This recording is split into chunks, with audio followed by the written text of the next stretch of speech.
The member for Bass. Thank you, Mr Speaker. My question is to the Treasurer. Will the Treasurer outline to the House how the Morrison government's economic recovery plan, as outlined in this week's budget, will create jobs for all Australians, which will be of critical importance as we come out the other side of the COVID-19 recession? The Treasurer. Well, thank you, Mr Speaker, and I thank the member for Bass for her question. She's been a mayor of Georgetown Council, she's been a farmer, Mr Speaker, and she's a great representative for the people of Bass, Mr Speaker, and for the people of Tasmania.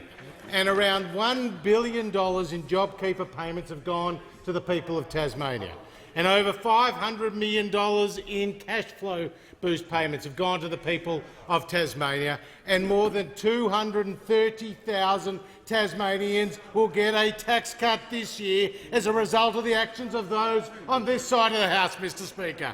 Now, the budget on Tuesday night, Mr Speaker, was the right budget at the right time. They're not my words, Mr Speaker. They're the words of the Business Council of Australia. The budget on Tuesday night was a budget for business, new and old. It pulls two fundamental economic levers, productivity and participation. They're not my words, Mr Speaker. They're the words of the Australian Chamber of Commerce and Industry, Mr Speaker.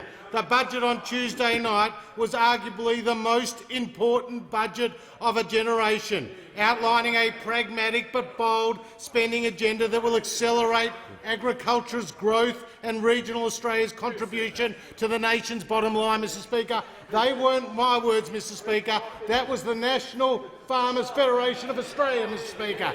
And the reality is this budget was all about jobs. This budget was all about jobs, and it was all about jobs because we've seen our unemployment rate go up. And the history of recessions in Australia is unemployment goes up the elevator and comes down the stairs, Mr Speaker. And those who have been most impacted have been young people, Mr Speaker. And in the 1990s, it took a full decade to get unemployment rate back to before where it started, Mr Speaker.